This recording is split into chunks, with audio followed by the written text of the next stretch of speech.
So I got her warmed up. This will be the first lap at speed with the tune from ALBA that is set up to match airbox spacer, exhaust tip, high flow air filters. I've got the GYTR filters, both the paper and the foam.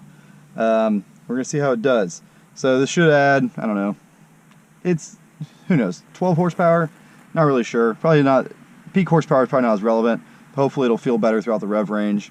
Get a little better torque at lower RPMs, and it'll keep pulling all the way to the red line. Before the stock tune, I felt like it kind of started to drop off around 9,500. So let's see how it does. It's already warmed up. That was weird. Definitely sounds a little throatier, but not too loud.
Alright, so to be honest, right there, didn't feel a whole lot different. This is a pretty like short, low-speed course for a YXZ, so you know, maybe it's not as noticeable here. I'm definitely going to notice it more at Holopal. One thing I did notice is that you could lug it a little bit more in second gear, you know, kind of coast, didn't have to do as much clutch work over the hills and things like that. But we're going to do a four-wheel drive, probably 4,000 RPM, maybe 4,500 RPM dump launch across the yard. Usually get about 60 miles an hour out of it. And we'll kind of compare that to videos I have doing that previously. Obviously the real test for this tune is going to be to put the Draggy in here.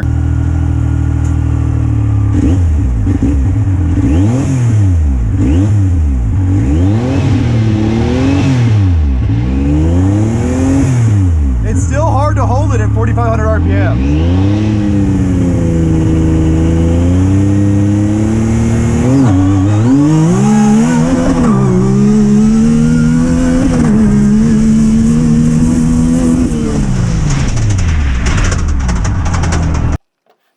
Hey guys, so here's the results from the 0 to 60 testing. I tested kind of 3 different runs. I did a few runs to get myself calibrated to the surface, and then I did a couple for credit runs, and I swapped the ECU in between to go between the stock tune and the ALBA tune. So these are the results. The difference are pretty marginal, but the tune seems to have made a small difference. So the way I did it was, you know, launch at 4,500 RPMs, four-wheel drive, and then shift at the shift light every time to be as consistent as possible. And the reason I included the 1,000 feet and the 0 to 60 on here is because the Draggy subtracts rollout for 1,000 feet and a quarter mile, all the distance measurements that the drag strip would give you, and it doesn't subtract rollout from the 0 to 60. That's the reason if you look at some of these runs, which are, you know, I hit nearly 60 miles an hour at 1,000 feet. Why don't these two numbers match exactly? Because you think they would. The difference there is rollout, right? So 0.2 of a second roughly are being subtracted from the 1,000 feet run in order to even everything out. So you can kind of see how that works out through here. It's a totally different discussion. It's just a drag strip thing. So I put both on here just to show it. But so the surfaces, this is a dirt road. Again, both these runs started at the same exact spot. I went, you know, a foot over from my initial dig, so it was kind of undisturbed ground, and launched it. Same thing with these other two, starting nearly the same spot. These bottom two are actually the same path. The difference is that the sand is really loose at one end of the track, the trail. It's a real wide spot before you get to North Beach. So I made sure I kept track of which way was which. Obviously, I got a better launch starting south and heading north. That's this one because the sand was wet and therefore had more traction. So the best run I had over there was this guy right here, 15.48, 14.63 to 60. As you can see, basically all of the tune numbers are better than all of the stock numbers. Is it a huge difference? No, I take that back. I did have a higher mile per hour on this one. So that's kind of my point, right? They're really close. This is probably in the noise. I don't think these results are statistically significant. Maybe the tune is a little better because it did consistently have a little edge against the stock one. However, if you are a shitty driver in a tuned YXZ like mine, and you go up against someone who's a good driver in a stock one, they're going to beat you 9 times out of 10. It's much more dependent on the driver and how you hit your shift points and how much you wind up the motor and how hard you launch it, etc. The tune isn't really a deal breaker. It's not going to make or break your winning the race. So yeah, pretty happy with the tune though. Otherwise, I did switch it back and forth, doing some kind of technical mud riding, sliding around holes and stuff. The tune does let you have a little more torque at the lower RPM, so you can stay in second gear sometimes when you need to shift to first with the stock tune.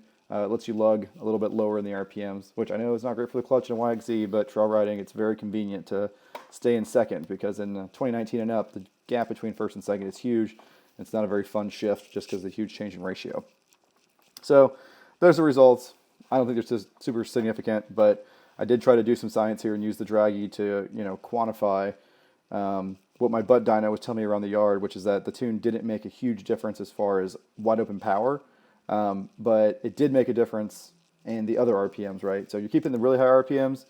Yamaha did a good job getting the most out of that motor. But in the lower RPMs, I think the tune does improve it by letting it burn more fuel. Yamaha didn't do that because they're trying to be kind to the environment and sell things in California. So was it worth $500? Not to me. Might be to you. ALBA did a good job.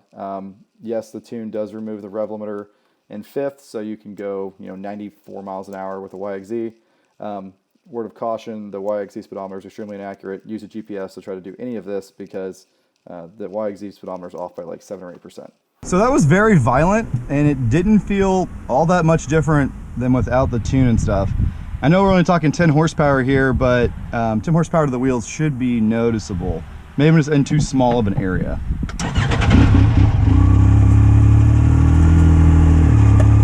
All right, so now we'll do two-wheel drive.